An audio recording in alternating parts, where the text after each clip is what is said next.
नमस्कार, आप देख रहे हैं 4 टीवी और आपके साथ मैं हूं प्रियंका सिंह। हमारे इस खास बुलेटिन उत्तर प्रदेश में आप सभी का बेहद स्वागत है। बुलेटिन का आगाज करेंगे अहम खबरों के साथ। लखनऊ से बड़ी खबर सामने आ रही है। उत्तर प्रदेश के मुख्यमंत्री योगी आदित्यनाथ ने विधानसभा के आगामी मानसून सत्र से पहले आयोजित सर्वदलीय बैठक में हिस्सा लिया। इस बैठक में सभी दलों के नेता शामिल हुए, जहां सत्र की तैयारियों और विभिन्न महत्वपूर्ण मुद्दों पर चर्चा की गई।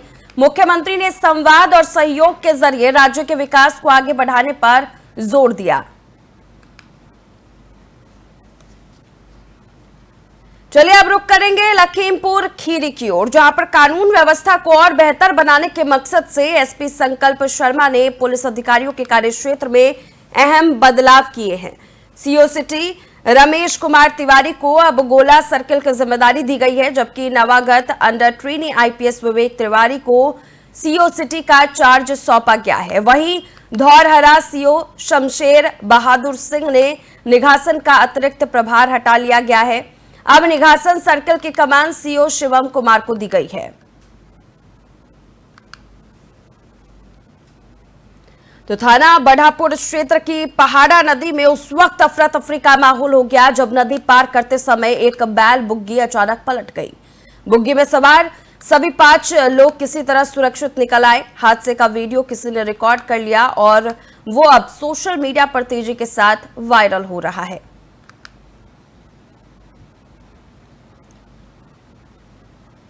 और अब खबर सिद्धार्थनगर के इटावा थाना क्षेत्र से, जहां पर चोरी की घटनाएं थमने का नाम ही नहीं ले रही है। ताजा मामला सहदैया गांव का है, जहां देर रात चोरों ने राहुल पाठक के घर धावा बोलकर रिवॉल्वर, कपड़े और अन्य सामान चुरा लिए। घटना की सूचना पर पुलिस और सीओ मौके पर पहुंचे और जांच के निर्देश दिए गए। फॉरेंसिक टीम ने भी मौके पर जांच शुरू कर दी है। 1 महीने में ये चौथी चोरी की घटना है, जिससे इटावा पुलिस की कार्यशैली पर लगातार सवाल उठ रहे हैं।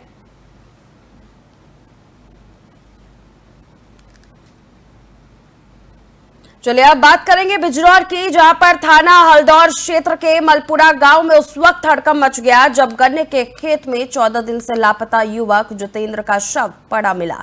जितेंद्र बाइक रिपेयरिंग का काम करता था। शव मिलने के बाद परिजनों का रो रो कर बुरा हाल है।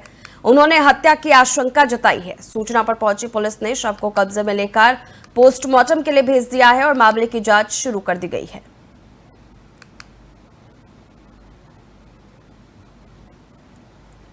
तो वही बिजनौर के थाना मंडावली क्षेत्र के गांव श्यामीवाला में 3 दिन पहले हुई युवक अशोक की हत्या के मामले में पुलिस ने सनसनीखेज खुलासा किया है। जांच में सामने आया कि अशोक नशे की हालत में अपनी ही मां के साथ अश्लील हरकतें करता था। बार बार की गई हरकतों से तंग आकर मां ने उस वक्त बेटे की हत्या कर दी जब वो कमरे में सो रहा था। धारदार हथियार से उसकी गर्दन पर वार कर वारदात को अंजाम दिया गया। पुलिस ने आरोपी मां को गिरफ्तार कर लिया है। पूरे मामले से इलाके में सनसनी फैल गई है।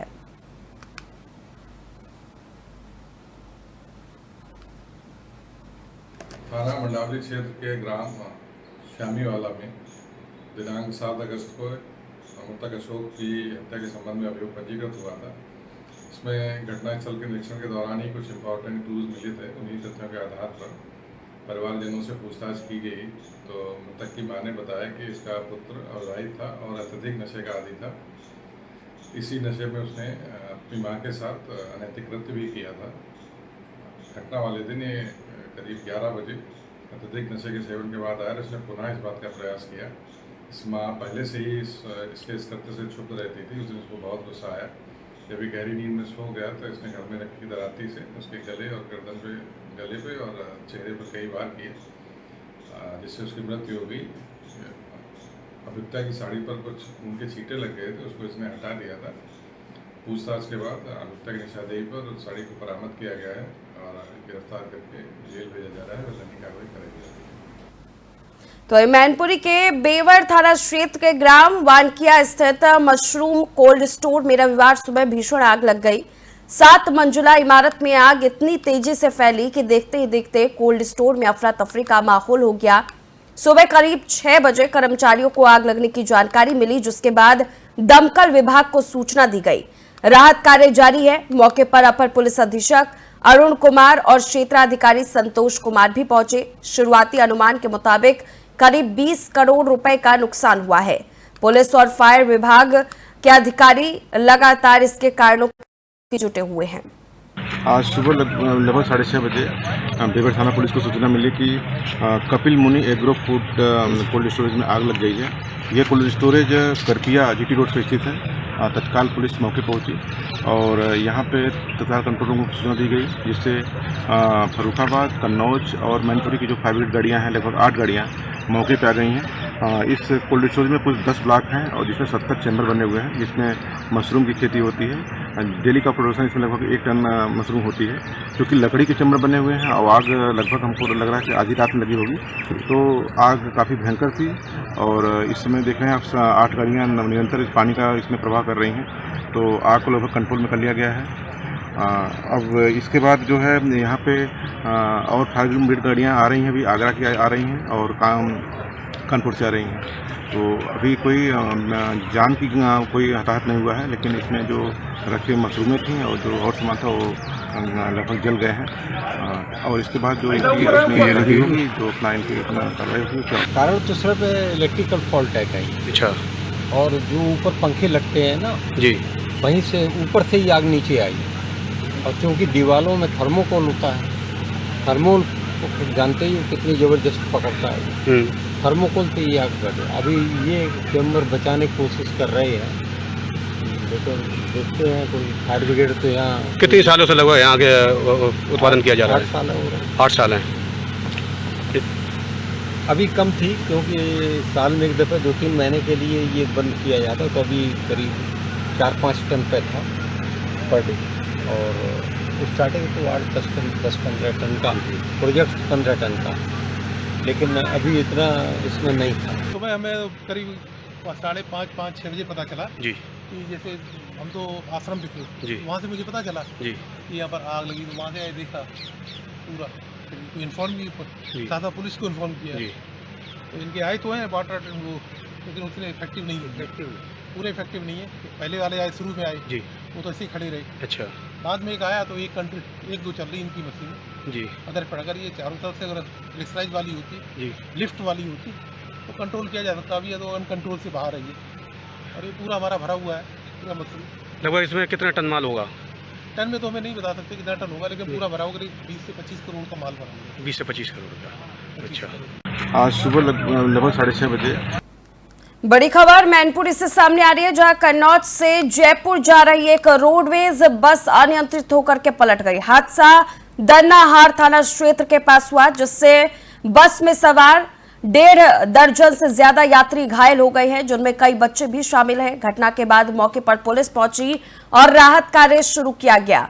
सभी घायलों को जिला अस्पताल में भर्ती कराया गया है, जबकि 2 गंभीर यात्रियों को सफाई पीजीआई रेफर किया गया है। जिला अस्पताल में डीएम और एसपी ने पहुंचकर घायलों से मुलाकात की और हालात का जायजा लिया।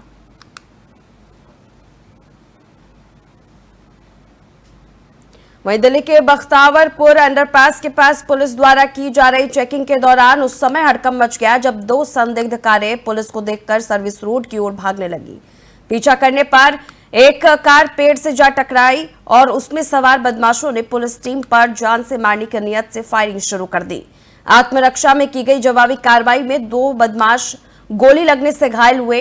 पुलिस ने मौके से 2 तमंचे, कार, 4 IRU टावर केबल और चोरी के उपकरण बरामद किए हैं। साथ ही अन्य 6 आरोपियों को भी गिरफ्तार किया गया है।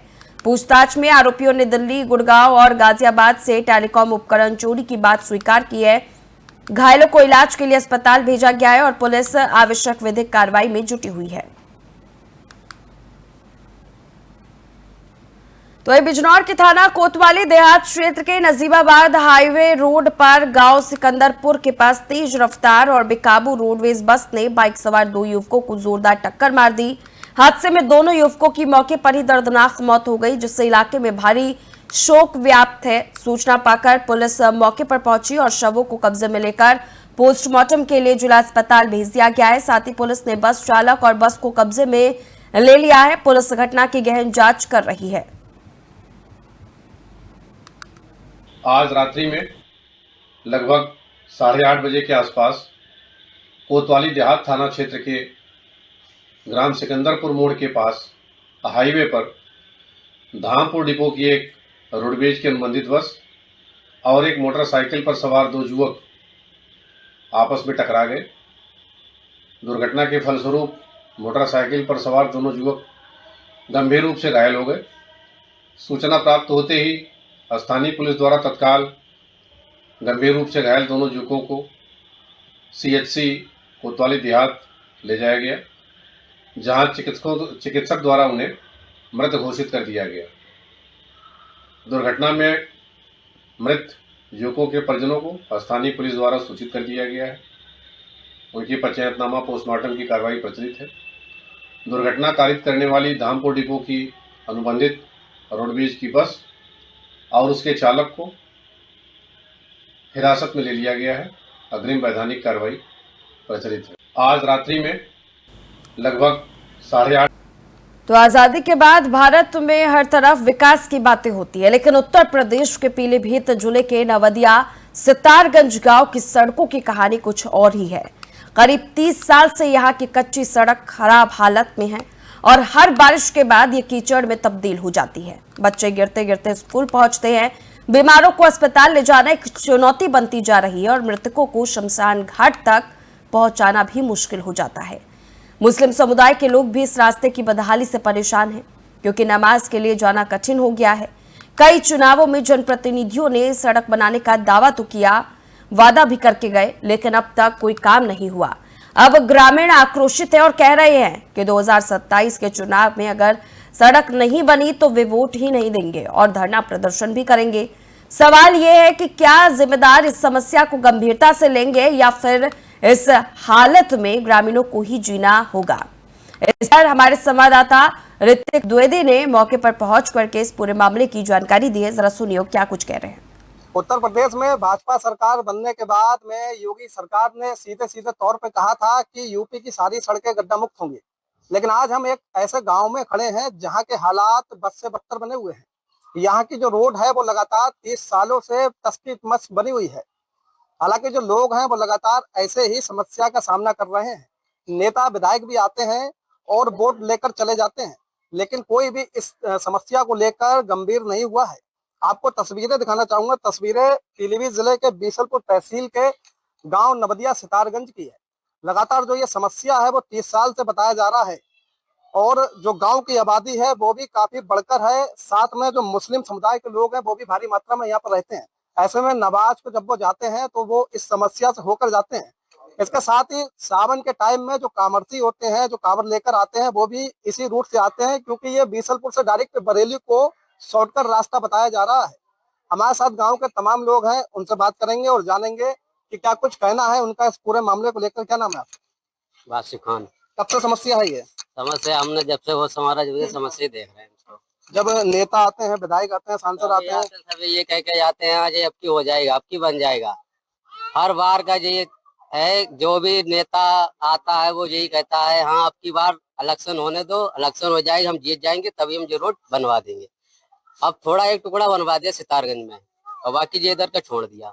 इसमें इतनी तकलीफ होती है, नमाज को जाते हैं या जो लोग निकलते हैं यहाँ से गिरते हैं, फिसलते हैं। बहुत से लोगों के हाथ पैर भी टूट गए, यहाँ से निकलते हैं। जब बरसात होती है तब कैसे हालत? तो बरसात में निकलना ही बंद हो जाता है। ये लगता है घर में पैक रहो। कोई दुख परेशानी हो जाती है तो घर में कोई भी काम करना तो घर में ही कर लो।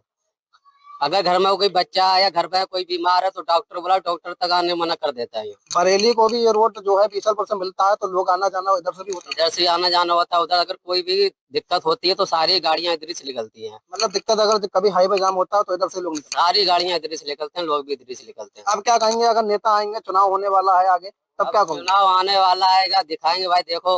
अब तो आप लोग भी देख रहे हो और मीडिया वाले आए, उन्हें भी इसकी फोटो भी डाले। जब नेता आएंगे तब क्या कहेंगे? नेता उनसे कहें भाई देख लो, अगर बन जाए तो बनवा दो, नहीं तो फिर तो जी रहे हैं जैसे कीचड़ में जी रहे हैं। कीचड़ में पैदा हुए कीचड़ मर जाए इसी। ये पैर ऐसे देखो सड़ गए हैं निकलते निकलते। क्या नाम है आपका? वोटे ना दे। क्या नाम है माता जी? रूपा देवी। क्या हुआ? है? क्या हुआ? क्या हो जाते हैं, कीच में निकासना है, हाथ पांव टूटे जाते हैं। तो हम कहाँ से उनका इलाज कराएं? हाथ कैसे टूटा? टूटा तो कीच में गिर पड़ा।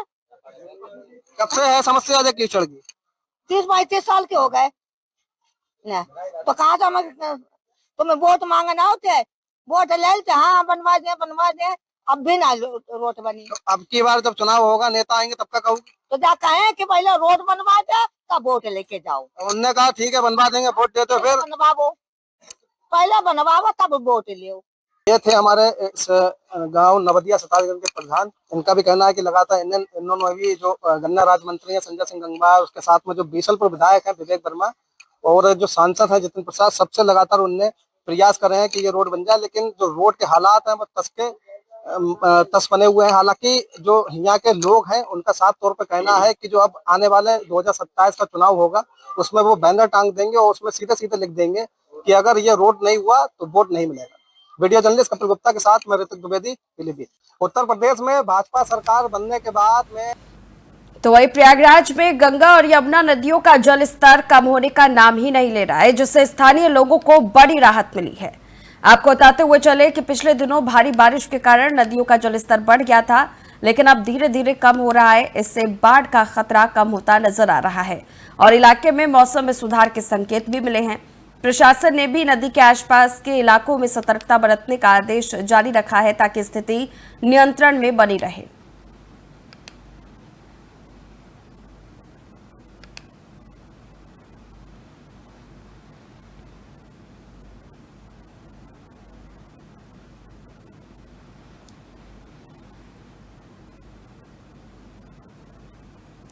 और चलिए अब एक और अहम खबर की ओर रुख करेंगे। मुरादाबाद में रामगंगा नदी का जलस्तर लगातार बढ़ने से कई इलाकों में बाढ़ जैसी गंभीर स्थिति उत्पन्न हो गई है। नदियों के बढ़ते जलस्तर के कारण शहर के मुख्य क्षेत्रों में जल भराव हो गया है, जिससे स्थानीय जनता को भारी परेशानी का सामना करना पड़ रहा है। प्रशासन ने आपातकालीन अलर्ट जारी कर दिया है और राहत और बचाव कार्यों को तेजी से शुरू कर दिया गया है। प्रभावित इलाकों में फंसे लोगों को सुरक्षित स्थानों पर पहुंचाने के लिए आपदा प्रबंधन टीमों ने विशेष अभियान चलाए हैं। स्थानीय अधिकारियों ने कहा है कि वे हर संभव मदद उपलब्ध कराकर नुकसान को कम करने की पूरी कोशिश कर रहे हैं। साथ ही नदियों के किनारे रहने वाले लोगों को भी सतर्क रहने और अधिकारियों के निर्देशों का पालन करने की सलाह दी गई है। प्रशासन ने कहा है कि मौसम के हालात पर नजर बनाए रखी जाएगी और जरूरत पड़ने पर अतिरिक्त संसाधन भी मुहैया कराए जाएंगे। इस बाढ़ की वजह से शहर का जनजीवन अस्त व्यस्त हो गया है, लेकिन प्रशासन की सक्रियता से नुकसान को कम करने की उम्मीद जताई जा रही है।